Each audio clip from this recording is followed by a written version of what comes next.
আপনার সাথে আমি জান্নাতে থাকতে চাই। তখন আল্লাহ রাসূল বলছেন আওয়া গায়রা জালেক, না না এটা নয়, এটা নয়, অন্য কিছু চাও, অন্য কিছু চাও। তখন সাহাবী বলছেন হোয়া জাকা, ওটাই চাই, আপনার সাথেই থাকতে চাই, অন্য কিছু আমি চাই না। তখন আল্লাহ রাসূল বলছেন আইন আলা নাফসি বিকাসাতি সুজুদ, তাহলে তুমি আমাকে তাহাজ্জুদ পড়ে পড়ে সহযোগিতা করো, আমি তোমাকে জান্নাতের সাথে নিয়ে থাকতে পারবো না। তুমি তাহাজ্জুদ পড়ে আমাকে সহযোগিতা করো, তাহলে আমি তোমাকে সাথে নিয়ে থাকার চেষ্টা করব। আর অন্য এক জায়গাতে বলেছেন কে যদি দুইটা মেয়ের লালন পালন করে, দুইটা মেয়ের যদি কেউ লালন পালন করে, তাহলে সেই পিতা আর আমি মুহাম্মদ সাল্লাল্লাহু আলাইহি ওয়াসাল্লাম জান্নাতে এভাবে থাকবো, একসাথে জমা লেগে থাকবো। কিন্তু আমি আর আপনি যেভাবে লালন পালন বুঝেছি সেটা নয়। তখন আল্লাহ রাসূল বলেছেন আল্লামাহুন্না, তাকে বিদ্যা শিখিয়ে দিয়েছে, ও আদাবাহুন্না, তাকে শিষ্টাচার শিখিয়ে দিয়েছে, ওয়াসানা ইলাইহিন্না, তার সাথে সদাচরণ করেছে, তাহলে সেই পিতা আর আমি জান্নাতে এভাবে থাকবো। তা আপনার মেয়ের নখটা বড় আছে, বলেন তো এটা কোন শিষ্টাচার? নখের নেল পালিশ আছে, বলেন তো এটা কোন শিষ্টাচারে? ইহুদি খ্রিস্টানদের পতিতালয়ের মেয়েরা নখে নেইল পালিশ দেয়, ইহুদি খ্রিস্টানদের পতিতালয়ের মেয়েরা নখে নেইল পালিশ দেয়। তা আপনার মেয়ের নখে নেইল পালিশ আছে, বলেন এটা কোন শিষ্টাচার? কপালে টিপ দেওয়া আছে, এটা কোন শিষ্টাচার? ভুরু তুলে চিকন করা আছে, বলেন তো এটা কোন শিষ্টাচার? দাঁত ছিলে করা আছে পরিষ্কার ফাঁকা ফাঁকা, বলেন তো এটা কোন শিষ্টাচার? পর চুলা মাথায় দিয়ে খোপা বড় করা আছে, বলেন তো এটা কোন শিষ্টাচার? যারা পর চুলা ব্যবহার করে, যারা উল্কি করে, যারা আপনার ভুরু তুলে চিকন করে, আল্লাহ রাসূল বলছেন তাদের উপরে অভিশাপ, তাদের উপরে অভিশাপ, তাদের উপরে অভিশাপ। এইভাবে আল্লাহ রাসূল বললেন, বলেন তো এটা কোন শিষ্টাচার? এখন আপনার মেয়ে ভ্যানিটি ব্যাগ হাতে করে আপনার ওই ফ্যাশন বোরখা পরে এখানে বসে আছে, ধর্ম দেখাচ্ছে আপনার সামনে, আপনি নাকি বাপ। আমি আপনাকে বাপ বলে স্বীকৃতি দিনি, আপনার মেয়েকে বলেছি তো আপনাকে যেন চাচা বলে ডাকে। ওটা তো আজকের কথা নয়, আগে থেকে আমি এটা দুঃখে বলেছি। আপনি তো তার চাচা নন, আপনি তো সত্যিই বাপ, কিন্তু আপনাকে ভাবে লাগে যে আপনি তার চাচা, আপনার কাজে লাগে যে আপনি তার চাচা, কেননা আপনি তো বাপ নন। আপনাকে আমি কতদিন দেখালাম বাপ কাকে বলে, পিতা কাকে বলে, পিতার কত শক্ত পদক্ষেপ। আয়েশা রাদিয়াল্লাহু তাআলা আনহা বলেন, আমরা সফর থেকে আসলাম, আমার গলায় হার ছিল, হারিয়ে গেল, খুঁজে পাচ্ছি না, জনগণ আটকা পড়ে গেল, পানি নেই, ওযু করতে পারি না, এখান থেকে যেতেও পারি না হার খুঁজে না পাওয়ার কারণে। জনগণ আমার কাছে, আমার আব্বার কাছে অভিযোগ করলো। জনগণ বলল, আপনি জানেন আপনার মেয়ে কি ঘটিয়েছে? কি ঘটিয়েছে? আপনার মেয়ে হার হারিয়েছে, হার খুঁজেও পাচ্ছি না, যেতেও পারছি না। আয়েশা নিজে বলছেন, আমার বড় বোনের কাছ থেকে হারটা চেয়ে নিয়ে এসেছিলাম, আমিও বড় দুঃখিত, হার না পাওয়ার কারণে যেতে পারছি না। তিনি বলছেন, আবু বকর সিদ্দিক আমার কাছে আসলেন, বাপের নাম উল্লেখ করে বলছেন, লাকাজানি লাকজাদান শাদীদা, আমার কোমরের উপরে এত জোরে মারলেন। ওই সময় আমার স্বামী আমার উরু রানের উপরে মাথা দিয়ে ঘুমিয়েছিলেন। আমার স্বামী আমার উরু রানের উপরে মাথা দিয়ে না ঘুমালে মায়ের কারণে আমি দূরে সরে যেতাম। আমার বাপ আমাকে এত জোরে মারলেন, আবু বকর সিদ্দিক আমাকে এত জোরে মারলেন। আমি আবার একটু কথাটা স্পষ্ট করি, মেয়ের উরু রানের উপরে মাথা দিয়ে ঘুমিয়ে আছেন জামাই। আমাদের দেশের পিতারা মেয়েকে মারা তো দূরের কথা, ওইদিকে আগিয়ে যদি গিয়ে দেখে যে এরকম অবস্থা, তাহলে পিতা চট করে এভাবে ঘুরে যাবে। বুঝা গেল না কথা? মনে হয় এই দৃশ্য দেখলে বাপ ওইদিকে আগিয়ে যাবে? আমাদের দেশে যাবে না। দেখেন এই অবস্থায় গিয়ে মেরে দিলেন, আর বলছেন যে ওয়াকজাতান শাদীদা, খুব জোরে মেরেছেন। পৃথিবীর সবচেয়ে বড় মানুষে মারলেন, নবী রাসূল ব্যতীত আদম থেকে নিয়ে কিয়ামত পর্যন্ত আবু বকর সিদ্দিক রাদিয়াল্লাহু তাআলা আনহু তো কোনো মানুষ জন্ম নেয়নি। পৃথিবীর ইতিহাসে আয়েশার চেয়ে বড় মহিলা কেউ জন্ম নেয়নি। পৃথিবীর ইতিহাসে মুহাম্মদ সাল্লাল্লাহু আলাইহি সাল্লামের চেয়ে দামি সম্মানী কোনো নবী জন্ম নেননি। সবচেয়ে বড় মানুষে মারলেন, আবু বকর সিদ্দিক রাদিয়াল্লাহু তাআলা আনহু মারলেন। সবচেয়ে বড় মহিলাকে মারলেন, আয়েশা রাদিয়াল্লাহু তাআলা আনহাকে মারলেন। সবচেয়ে বড় মানুষের সামনে মারলেন, মুহাম্মদ সাল্লাল্লাহু আলাইহি সাল্লামের সামনে মারলেন। এত বড় মানুষে, এত বড় মহিলাকে এত বড় মানুষের সামনে মেরে দিলেন। দিন দুপুরে মারলেন, 1400 মানুষের সামনে মারলেন, খোলা মাঠে মারলেন, পূর্ণ যুবতী মেয়েকে মারলেন, বিবাহদারী মেয়েকে মারলেন, জায়ের সামনে মারলেন, পৃথিবীর সবচেয়ে বড় মানুষে মারলেন, পৃথিবীর সবচেয়ে বড় মহিলাকে মারলেন, পৃথিবীর সবচেয়ে বড় মানুষের সামনে মারলেন, হাত দিয়ে মারলেন, জামাইয়ের সামনে মারলেন, পূর্ণ যুবতী মেয়েকে মারলেন, বিবাহদারী মেয়েকে মারলেন, খোলা মাঠে মারলেন, প্রায় 1400 মানুষের সামনে মারলেন। এত বড় বাপে এত বড় বেটিকে এইটুকু ভুলের কারণে মেরে দিলেন। আর আপনার মেয়ে ক্লাস 10-এ পড়ে, ইন্টার পাস করেছে, নখ বড় করে নখে নেল পালিশ দিয়ে ঘুরে, আপনি কিছুই বলেন না, আপনি আবার ভাবছি। আপনার মতো বাপ বেঁচে থাকা আমি চাইনি। চিন্তা করবেন না, আপনার ছেলে মেয়ে জামিয়া সালাফে পড়াবে ইনশাল্লাহ। জামিয়া সালাফে 5000-এর বেশি ছেলে মেয়ে আছে, 519 জন খালি এতিম আছে। কালকে যদি আরো 500 জন গিয়ে ঢোকে, সমস্যা হবে না। আপনার মতো বাপ আমি বেঁচে থাকা চাইনি। আপনার ছেলে মেয়ে জামিয়া সালাফে পড়াশোনা করবে ইনশাআল্লাহ। 300 শিক্ষক শিক্ষিকা আছে, 40 লক্ষ টাকা মাসে বেতন লাগে। কে দেয়? নরসিংদী নারায়ণগঞ্জে 2500-এর লোক দেয়। চলছে তো, যদি না দেয় তো চলছে কিভাবে? ও তো বিদেশি টাকা দিয়ে চলে না, কোনো সংস্থা দিয়ে চলে না, কোনো বিত্তশালী দিয়ে চলে না।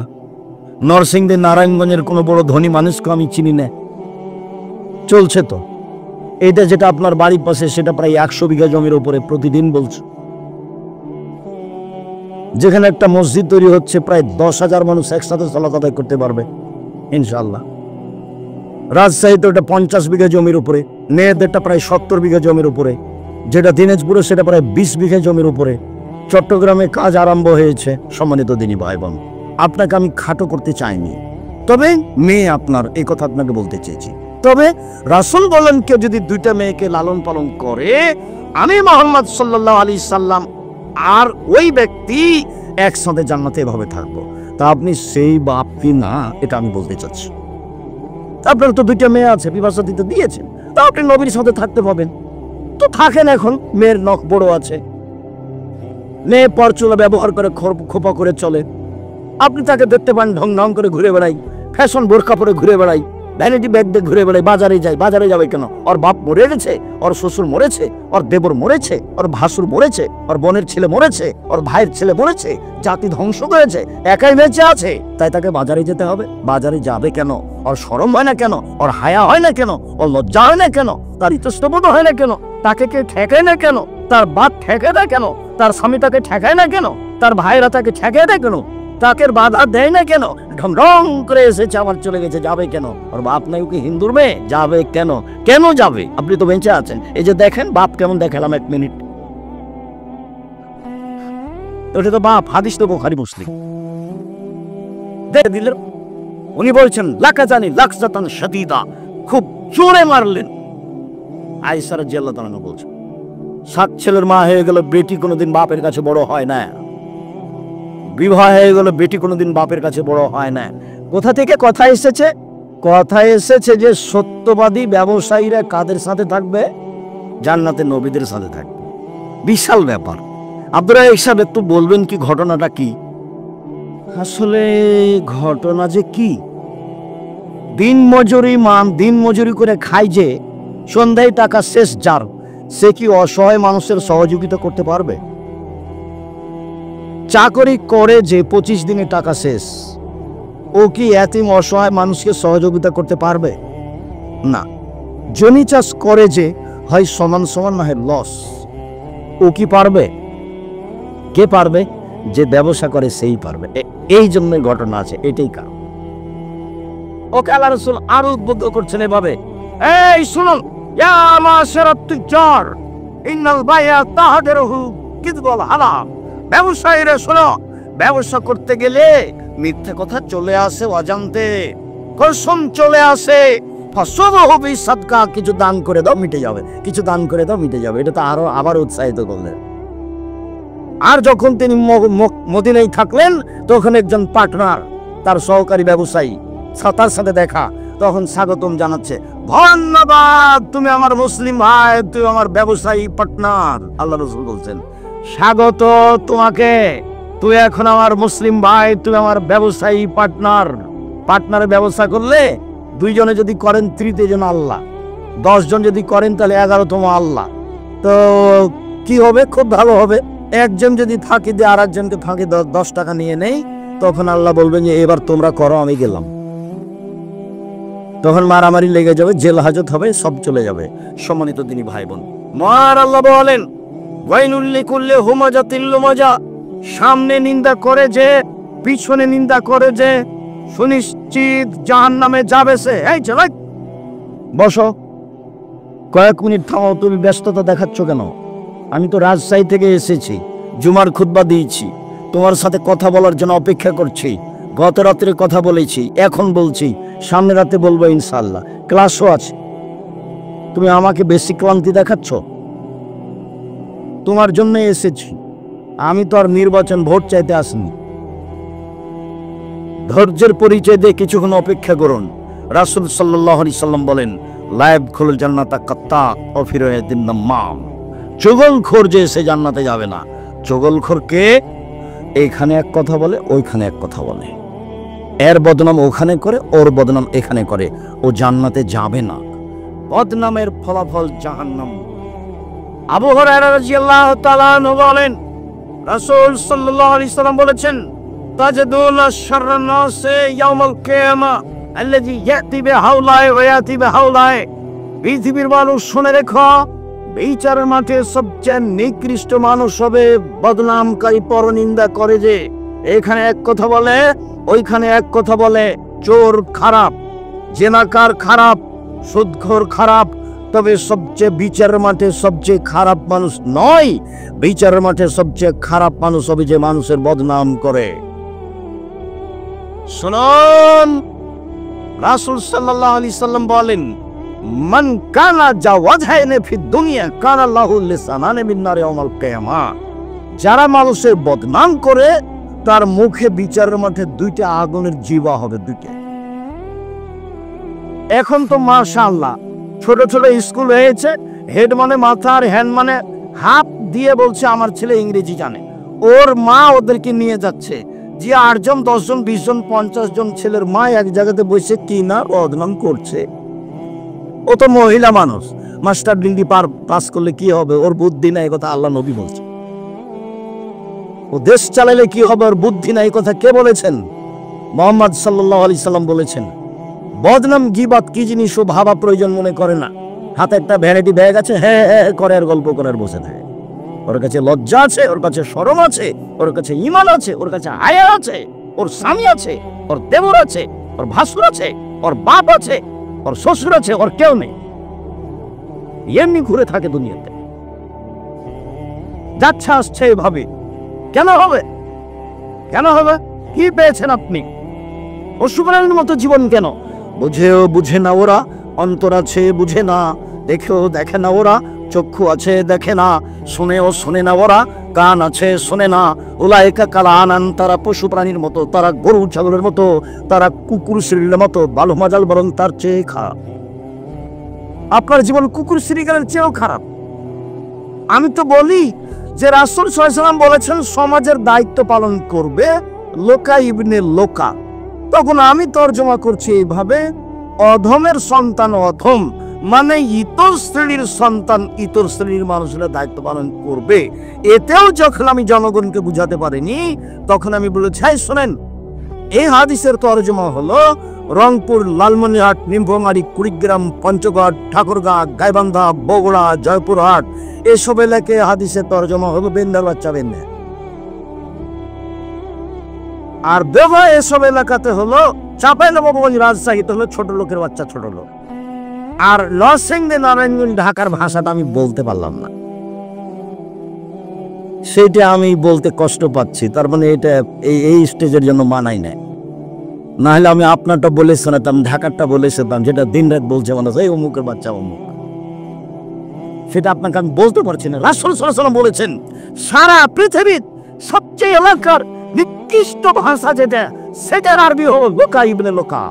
ইতর শ্রেণীর মানুষ সন্তান ইতর শ্রেণীর মানুষ দায়িত্ব পালন করবে, এ কথা আমি বলে দিই, এ কথা মুহাম্মদ সাল্লাল্লাহু আলাইহি ওয়াসাল্লাম বলেছেন। বাংলা হচ্ছে অধমের সন্তান অধম যেদিন দায়িত্ব পালন করবে, সেদিন কিয়ামত হবে, সেদিন সমাজের অবস্থায় হবে। আপনার অবস্থা এমন কেন হবে? আপনি জাজল্য বাপ বেঁচে আছেন, এই ছেলে তুমি ভাই বেঁচে আছো, ওর শ্বশুর বেঁচে আছে, এমন কেন হবে? সম্মানিত দিনী ভাই বোন, রাসূল সাল্লাল্লাহু আলাইহি সাল্লাম বলেন, পৃথিবীর মানুষ শোনো, আমাকে জিবরাইল নিয়ে যাচ্ছেন উপরে। মুহাম্মদ সাল্লাল্লাহু আলাইহি সাল্লাম বলছেন, মেরাজে জিবরাইল নিয়ে যাচ্ছেন, দেখলাম অনেক মানুষ, তাদের বড় বড় লম্বা লম্বা নখ, তামার নখ, এক মেসুর অজুহাহম, একেবারে মুখের উপরে মেরে একবারে মুখকে ছিঁড়ে তুলে ফেলছে গোস্ত, বুকের উপরে মেরে বুকের গোস্ত তুলে ফেলছে। আমি বললাম, জিবরাইল মানহাউলাই, এরা কারা জিবরাইল? একই কথা, এরা কারা জিবরাইল? একই কথা। তখন আল্লাহ রাসূল বলছেন, আল্লাযীনা ইয়াকাউনা ফি আরাদিন নাস, এরা হচ্ছে ওরা যারা মানুষের বদনাম করত, এরা হচ্ছে ওরা যারা মানুষের বদনাম করত, যে বদনাম করত তারই হবে এই অবস্থা। শুনুন, আয়েশা রাদিয়াল্লাহু তাআলা আনহা বলেন, আমি আল্লাহর নবীকে বললাম, আপনি সাফিয়ার এত প্রশংসা করেন কেন? সাফিয়া সুন্দরী মহিলা, সাফিয়া বড় ঘরের মেয়ে, এভাবে আপনি এত প্রশংসা করেন কেন? আরে ও তো খাটো মেয়ে, খাটো মেয়ের আবার কোনো প্রশংসা আছে নাকি? ওর অত প্রশংসা করেন কেন? এটা আয়েশা রাদিয়াল্লাহু তাআলা আনহা বললেন। তখন আল্লাহ রাসূল বলছেন, আয়েশা শোনো, লাকাদ কুনতি কালিমাতাল্লাহ মুজাজ্জাত বিল বাহরিল্লাহ মুজাজ্জাতহু, তুমি যে কথা বলেছো, এই কথাটা যদি সাগরে ফেলে দেওয়া হয় তাহলে সাগরের পানি খোলা হয়ে যাবে। কি বলেছেন আয়েশা? বলেছেন যে খাটো মেয়ে। তো এবার আপনি দোকানে বসে ল্যাংটা মেয়ে দেখেন আর মাথায় টুপি থাকে আর আরেকজনের বদনাম করেন, তা আপনার কি অবস্থা? দুজন সাংবাদিক এসেছে জামিয়া সালাফে, তো পুরাতন কথা জিজ্ঞাসা করছে। তখন আমি বলছি যে এই উপার্জন করে খাচ্ছেন কেন? ভিক্ষা করে খাবেন। এখানে এসছেন কেন? এই ছেলে, তুমি সাংবাদিকতা করো নাকি? এই ছেলে, তোমাকেই বলছি, তাড়াতাড়ি পরিবর্তন করো, রুজি অন্য জায়গাতে নাও। সাংবাদিকতা মানে জানো, গোপন কথাকে কি করা হয়? প্রকাশ করা হয়। তো এই পথ বাছাই করেছো কেন? রুজির জন্য? আর পথ দুনিয়াতে নেই। এক মিনিট শোনো, এদিকে দেখো, রাসূল সাল্লাল্লাহু আলাইহি সাল্লাম বলেছেন, মান সাতারা মুসলিমান সাতারাহুল্লাহু ফিদ দুনিয়াল আখিরাহ, কেউ যদি মানুষের দোষ ত্রুটি দুনিয়াতে ঢেকে রাখে, তাহলে আল্লাহ তার দোষ ত্রুটি বিচারের মাঠে ঢেকে রাখবে। তা আপনি কি করলেন? এটা এই কাজে আপনি আসলেন কেন? আবার আল্লাহ রাসূল বলছেন যে বিচারের মাঠে একটা লোককে আল্লাহ নিবেন, পাশে নিয়ে তাকে এভাবে ঢেকে নেবেন, কাউকে দেখতে দিবেন না, ঢেকে নিয়ে বলবেন, দেখো তো, তুমি দেখো তো এগুলো তোমার পাপ নাকি? তখন লোকটি বলবে, জি হ্যাঁ, এগুলি আমারই পাপ। তো আল্লাহ বলবেন যে, তুমি কি মনে করো আমার ফেরেশতারা অন্যায় লিখেছে? বলে, না, আমি এটা মনে করি না, অন্যায় লিখেনি। তুমি আমাকে কিছু বলতে চাও? জি না, আপনাকে আমি কিছু বলতে চাই না। তখন আল্লাহ বলবেন, দেখো, তুমি মানুষ হয়ে তোমার ভিতরে একটা স্বভাব ছিল মানুষের দোষ ত্রুটি ঢেকে রাখা। মানুষ হয়ে যদি তুমি দোষ ত্রুটি ঢেকে রাখতে পারো, আমি আল্লাহ হয়ে তোমার দোষ ত্রুটি ঢেকে রাখতে পারি না, যাও জান্নাতে চলে যাও। ঢেকে দিলাম সব। তা আপনি সাংবাদিকতা করতে গেলেন কেন? ভিক্ষা করা যায় না দেশে? ভিক্ষা করে খাবেন কেন? এটা হচ্ছে নরসিংদীর আড়াইজুয়ান ব্যবসার ঘর, সবাই ব্যবসায়ী। যদিও আপনারা জামিয়া সালাফি খুব এটা চিনেন না, কেন চিনেন না সে জবাব আমাকে দিতে হবে না, আপনি দিন। বাংলাদেশের সর্ববৃহৎ প্রতিষ্ঠান জামিয়া সালাফিয়া, শিরক মুক্ত প্রতিষ্ঠান জামিয়া সালাফিয়া, বিদআত মুক্ত প্রতিষ্ঠান জামিয়া সালাফিয়া, দল মুক্ত প্রতিষ্ঠান জামিয়া সালাফিয়া, সংগঠন মুক্ত প্রতিষ্ঠান জামিয়া সালাফিয়া, হিংসা মুক্ত প্রতিষ্ঠান জামিয়া সালাফিয়া, যেখানে দেশের বিদেশের শিক্ষক অবস্থান করেন, সেই প্রতিষ্ঠানে আপনি সহযোগিতা করবেন না কেন? 10 টাকা করবেন, কেউ 10 লাখ টাকা করে 10 টাকা করবেন আপনি। আল্লাহ রাসূল বলছেন, বুখারী মুসলিমের হাদিস, কেউ যদি খেজুরের আঁটির উপর একটা সাদা ছিলকা থাকে, ভাই আপনারা বুঝেন কি? খেজুর কোনোদিন ভেঙে দেখেছেন? আঁটির উপর একটা কি থাকে? আবরণ থাকে, একেবারেই চিকন। আল্লাহ রাসূল বলছেন যে এই পরিমাণ দান করে হলো জাহান্নাম থেকে বাঁচে, মানে দান দিয়ে জাহান্নাম থেকে বাঁচা যায়। যখন আল্লাহ রাসূল বলেন, ইয়া মাশারান নিসা তাসাদদাকনা ফাইন্না উরিতুকুল্লা মিন আকসার আহলিন নার, মহিলারা শোনো শোনো, জাহান্নাম বলতে নারী আর নারী, তোমাদের অধিকাংশ দেখি জাহান্নামে, তোমরা দান করে নিজেকে জাহান্নাম থেকে বাঁচাও। 10 টাকা করবেন, নইলে একটা কয়েন, বুঝেন কি? একটা কয়েন, যেটা কাঁচা টাকা কয়েন, সেটা কয়েন একটা টাকা দান করে নিজেকে বাঁচাবেন। শিরক মুক্ত প্রতিষ্ঠান, এগুলো হচ্ছে আসল প্রতিষ্ঠান, যেখানে কোনো দলাদলি নেই, যেখানে কোনো হিংসা নেই। জানুয়ারির 7 তারিখ থেকে পড়া আরম্ভ হয়, ডিসেম্বরের 1 তারিখে গিয়ে পড়া বিরতি হয়, বা 25শে নভেম্বর পড়া বিরতি হয়। এই যে শুরু হয়েছে, চলবে, কোনো দিবস নেই। সম্মানিত দিনী ভাই বোন, বলছিলাম রাসূল সাল্লাল্লাহু আলাইহি সাল্লাম পাপ ঢেকে রাখার জন্য চেষ্টা করতেন কিভাবে। একটু আমরা খুব কাছাকাছি চলে আসছি। একজন লোক এসে বলল, আল্লাহর নবী আমাকে পবিত্র করেন। তখন আল্লাহ রাসূল বললেন, ফিরে যাও, আল্লাহর কাছে ক্ষমা চাও, তওবা করো, পাপ ক্ষমা হয়ে যাবে। লোকটি চলে গেল। আবার ফিরে এসে বলছে, আল্লাহ রাসূল আপনি আমাকে পবিত্র করেন। আল্লাহ রাসূল বললেন, বাড়ি ফিরে যাও, তওবা করো, ক্ষমা চাও। লোকটি আবার চলে গিয়ে ফিরে আসলো, এসে বলল, আমাকে পবিত্র করেন। আল্লাহ রাসূল বললেন, বাড়ি ফিরে যাও, ক্ষমা চাও, তওবা করো। লোকটি চলে গেল। একটু গিয়ে ফিরে এসে বলছে, আল্লাহ রাসূল আমাকে পবিত্র করেন। চতুর্থবারে বলছেন যে লোকটা কি পাগল? আমি যে বলছি তুমি চলে যাও, যায় না কেন? কিন্তু বলেন না যে কেন পবিত্র করবো, এটা আল্লাহ রাসূল বলছেন না। সাহাবীগণ বললেন, জিনা ও তো মাজনুন নয়, পাগল নয় আল্লাহ রাসূল। তখন আল্লাহ রাসূল বলছেন, না সারেবা খামরান, তাহলে কেউ মদ পান করেছে, তাই তার মস্তিষ্ক বিকৃত হয়েছে, সে আমার কথা বোঝে না, আমি যে তাকে চলে যেতে বলছি, যায় না কেন? তখন সাহাবীর মধ্যে একজন দাঁড়িয়ে তার মুখে নাক লাগিয়ে মুখটার সঙ্গে দেখেছে, বলছি না আল্লাহ রাসূল ও তো মদ খায়নি, মুখে কোনো গন্ধ নেই। এখন আল্লাহ রাসূল বলছেন, কি ব্যাপার, তুমি জেনা করেছো নাকি? কেন এই কথা আল্লাহ রাসূল প্রথমে বলতে পারতেন না? প্রথমবার বললেন না, দ্বিতীয়বার বললেন না, তৃতীয়বার বললেন না, চতুর্থবার বললেন না, পঞ্চমবার বললেন না, ষষ্ঠবারে বলছেন তুমি কি জেনা করেছো? তিনি তাকে ঠেকাতে চাচ্ছিলেন। শেষ পর্যন্ত বিচার হলোই, যা হলো হলো। আর 1 মিনিট থামেন এখানে। এই লোক ছিল গরিব মানুষ, তার নাম মাইজ ইবনে মালিক। ইনি যার বাড়িতে কাজ করতেন তার নাম ছিল হুজ্জাল, ধনী মানুষ। তার স্ত্রীর সাথে জেনায় লিপ্ত হন। তো তার মালিক জানতে পেরে তাকে বলল, তার মালিক তাকে খুব ভালোবাসতো। তার মালিক বলল, দেখো মাইজ, ঘটনা যখন ঘটে গেছে রাসূলের কাছে যাও, গিয়ে বিষয়টি বলো। তাই রাসূলের কাছে এসে বারবার বলছে, আমার বিচার করে দেন। মালিকের পরামর্শে এসেছে, শেষ পর্যন্ত রক্ষা হলো না, বিচার হয়েই গেল। কোনো একদিন আল্লাহ রাসূলের সাথে হুজ্জালের দেখা মুখামুখি। হুজ্জাল হলো মাইজ ইবনে মালিকের মালিক, যার শেষ পর্যন্ত ইট ঢেল পাথরে বিচার হয়ে গেল। আর ইনি হচ্ছেন মুহাম্মদ সাল্লাল্লাহু আলাইহি ওয়াসাল্লাম। মুখামুখি দেখা হলে আল্লাহ রাসূল বলছেন, হুজ্জাল লা সাতারতা খাবারা মাইজ ইবনে মালিক লা কুনতা খায়রান কাসীর। হুজ্জাল, তুমি যদি মাইজ ইবনে মালিকের পাপটা ঢেকে রাখতে, তুমি যদি তাকে আমার কাছে না পাঠাতে, তাহলে যে কত ভালো হতো। হুজ্জাল, তুমি আমার কাছে কেন তাকে পাঠালে? আমি চেষ্টা করেছি ঢেকে রাখার, 1 বার, 2 বার, 3 বার, 4 বার, 5 বার, 6 বারের বারে আমি শাস্তি দিয়েছি, আমি ঢেকে রাখতে পারি। কিন্তু তুমি যদি আমার কাছে না পাঠাতে, তুমি যদি পাপটা ঢেকে দিতে, তাহলে যে কত ভালো হতো। এই বুখারী মুসলিমের হাদিস দিয়ে আপনাকে আমি কি দেখালাম? আপনাকে দেখালাম যে মুহাম্মদ সাল্লাল্লাহু আলাইহি ওয়াসাল্লাম মানুষের পাপকে ঢেকে রাখার ব্যাপারে চেষ্টা করতেন। বুঝাতে পারিনি মনে হয়। কথা কি বোঝা গেছে যারা আপনারা স্টেজে আছেন? আল্লাহ রাসূল মানুষের পাপকে ঢেকে রাখার চেষ্টা করেছেন, এবং মালিকের সাথে দেখা হলে এইভাবে তিনি দুঃখ প্রকাশ করলেন। আর আজকে তোমার স্বভাব কত খারাপ, তুমি দোকানে বসো মানুষের বদনাম করার জন্য। আমি তো আপনাকে বলেছি 4টা কাজ করবেন: 5 ওয়াক্ত সালাত, হালাল রুজি, কোরআন তেলাওয়াত, আড্ডা পিটা হান। যেইভাবে আড্ডা পিটা সময় কাটাচ্ছেন, তাতে তো এখন ভূমিকম্প হবেই। রাসূল সাল্লাল্লাহু আলাইহি ওয়াসাল্লাম বলছেন, 3টি পাপের কারণে 3টা বিপদ নেমে আসে, 3টা পাপের কারণে 3টা বিপদ নেমে আসে, 3টি পাপের কারণে 3টি বিপদ নেমে আসে। 1, ভূমিকম্প হবে। 2, আকার আকৃতি পরিবর্তন হবে।